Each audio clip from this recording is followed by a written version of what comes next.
Hello Internet, I'm the Disney Brain and welcome to The Top. Last time, we talked about the 10 men who delivered the best leading DCOM performances, and now it's time once again for some girl power as we count in the top 10 best female lead performances. Naturally, there have been several times more lead female performances in the history of DCOMs than males, making this list even harder to make, and just like the last one, I don't think there's a truly right order or a correct list. Every performance will affect different people in different ways, so be sure to leave your own thoughts on what lead actors delivered the best portrayals. With all that said, let's kick things off, or in this case, kick things up with number 10.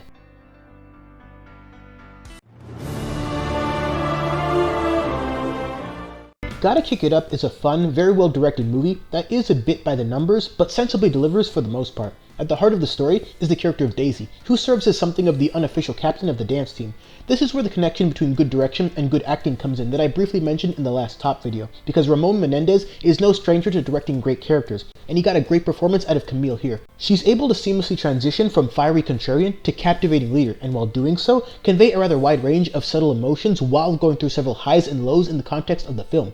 And while the film itself was pretty good, it wouldn't have been all that memorable without her performance here that really lifted the movie and made you believe in Si Se Puede.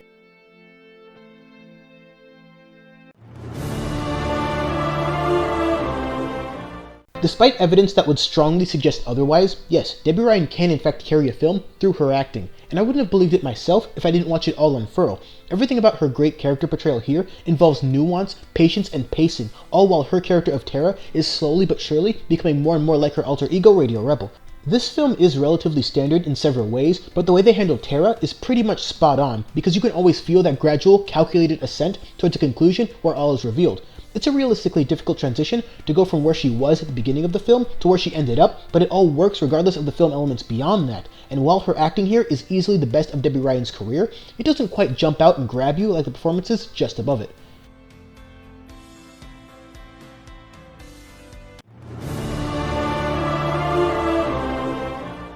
With all of her well-deserved Modern Family fame, it's easy for even fans of Sarah Hyland to overlook just how good she was in her first and sadly only DCOM role, but it does help that the narrative structure allows both the movie and the movie within that movie to revolve almost exclusively around her, placing the largest emphasis on her ability to deliver a captivating character, and she succeeds here.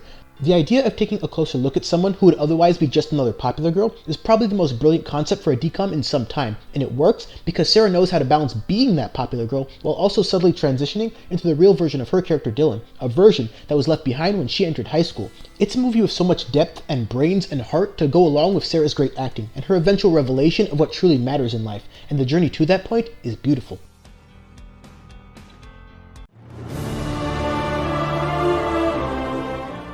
Surprising absolutely nobody is an appearance by the lead in the greatest DCOM of all time. What Lindsey Haun does with her character of Mare here is pretty special, because she's asked to navigate through, as well as be the center of, an international movement involving race relations in South Africa, and what really sells this performance is how genuine it all feels. You believe the way she reacts and interacts with different people because of the perspective she grew up learning. You believe her misunderstandings and her growing desire to correct them because of the blooming friendship she develops with co-star Shadia Simmons, who almost made it to the top 10 as well, but ended up as an honorable mention. And then, to top it all off, you believe her anguish when the weight of everything this film is about really hits her, which takes the entire experience from a great film to something so grand it's almost hard to believe it exists. The only thing holding her back from being higher on this particular list is that I didn't think she was as necessary to the greatness of the movie versus direction, writing, concepts, and on rare occasions her performance can come off as a bit stiff, but still, Lindsey proves to be one of the all-time greats.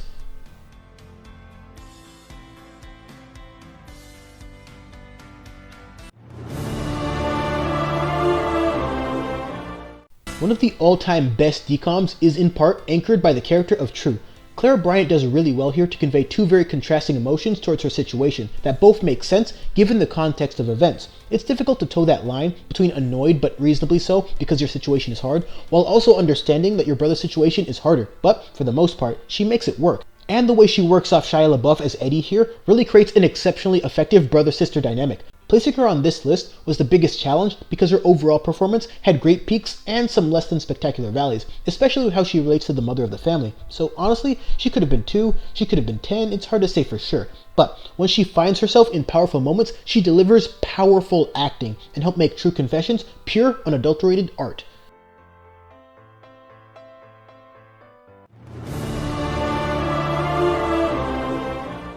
The driving force behind both the band and the movie that stands tall as the greatest modern DCOM ever conceived simply had to make a list like this. She undeniably had a great cast and story around her to help out, but most of this movie was predicated on Stella's ability to start a revolution. She's fearless, but she's not so fearless that she'd get herself in trouble for things that don't matter to her. She can convey emotions in a complex manner, so it doesn't ever seem like her character is ever in contradiction with that aforementioned fearlessness. And on top of all of that, she functions as a beautiful metaphor for the entire film. She truly is Lemonade Mouth. She makes things happen, she never quits, and is literally and figuratively pushing the others to go beyond themselves to make great things happen, literally break through. Hayley Kiyoko is a pretty unique talent, especially by Disney Channel standards, and I don't see this role working out nearly as cleanly with anyone else as Stella. Because of another all-time great co-star to work with, she didn't have to carry the entire movie, but she damn well could have. She's that good here, and the perfect way to kick off the top 5.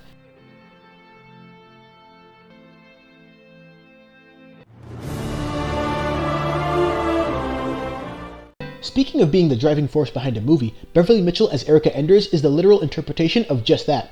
And it's all in the details, the smaller, more intimate moments. It's no Tiger Cruise, but since Dwayne Dunham directed both films, you can tell that his directorial knack for emotional delivery is present in both films to different degrees. A movie like Right on Track, that centers around being female in a male-dominated sport, but being the best anyways, could have easily turned into cliches regarding how decidedly not girly Erica is, but this film is smart enough to give her depth beyond her natural toughness. She's allowed to be a wide variety of things and embrace a wide variety of traits, because that's how people work, which seems simple until you realize how many lesser films get that part flat out wrong. In many ways, she's just as fearless and as strong as Stella, except this movie is basically all hers to carry, with a very young Brie Larson serving as more of a lively supporting character than anything else. The film isn't perfect in its entirety, but it really gets the most out of Beverley Mitchell. The camera is almost always on her in this one, and the highs and lows she experiences on the track and beyond it are engaging and sensibly framed, which they had to be to make a legitimately great movie out of this one. And more than that, the acting had to be there in all phases, and Beverley Mitchell delivers.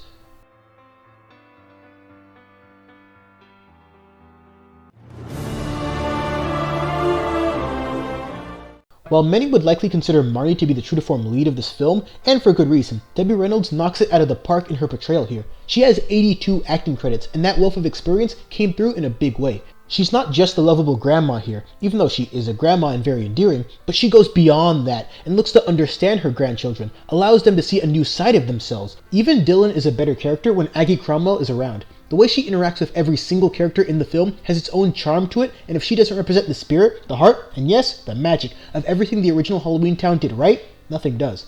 This movie, once again beautifully directed by Dwayne Dunham, is all about scale and spectacle and creating an engrossing world of Halloween iconography turned sentient, and that element works. But what then takes the movie to another level is how the characters experience that world. And while Marnie will be the more definitive lead in future installments, the first and undoubtedly the best movie in the franchise needed someone capable of passing down that torch. There are few DCOM characters that can deliver as much joy, whimsicality, and wonderment compared to Aggie Cromwell, making her one of the all-time greatest.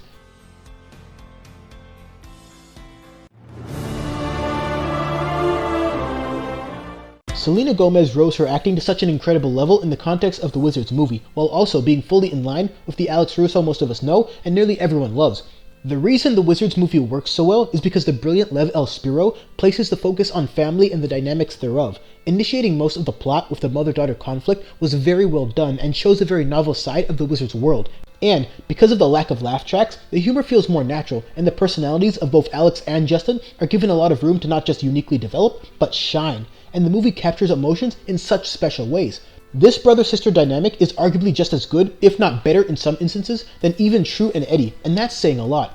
As I mentioned in the last top video, both actors present push the other and allow them to deliver some of their best moments as wizards of all time. But what really makes Selena's performance number 2 is how she handles the biggest moments.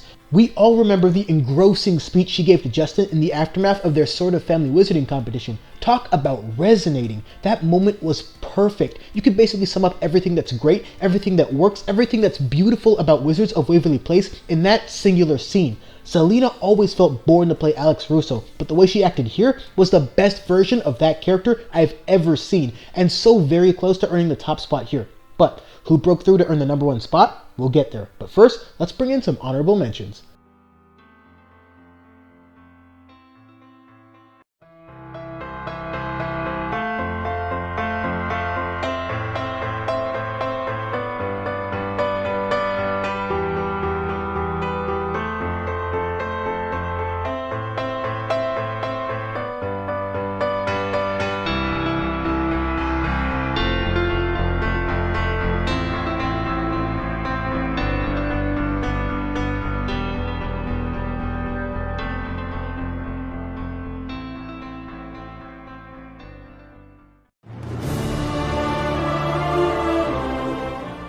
close call between Selena and Bridget here, but what separates Bridget is her bar-raising, unrelentingly spot-on portrayal of Olivia, with a bit of extra credit given due to the fact that Olivia is a complete shift from everything Bridget had been known for leading up to this movie. I say that, and yet, it feels like she had been playing Olivia her whole life. It all comes so naturally to her. Lemonade Mouth as a film is probably the best DCOM example of how to properly develop multiple characters, but a lot of Olivia's issues are unspoken ones until they have to become emotional focal points, and when Bridget Mendler is bringing the emotions, she knocks it out of the park like no actress in any DCOM has been able to do. This movie set up such a difficult character to get right that has been through all manner of hardships, including a deceased mother and a father in prison, so it would have been hard to get too down on Bridget if she just couldn't deliver on such a role. But, as fate would have it, she delivered in an immense way. Every detail, every nuance, every emotional high and low, captured in such a moving and captivating way. It nearly transcends a movie that is already one of the greatest ever, with another leading lady putting in an amazing performance in her own right next to her. It's jaw-droppingly powerful, and I'm still not quite sure how Bridget was able to pull it off, but it just goes to show how far DCOMs as an art form and Disney Channel as a network can go when they take chances with their programming.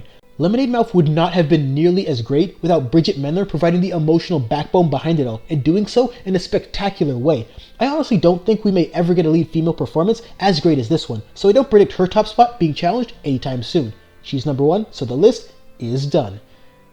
Thanks for watching. If you enjoyed this top list, give it a like, sub for more, and share the list with any fellow DCOM fans. And don't forget to follow the Disney Brain on Facebook and Twitter for updates. Links down below.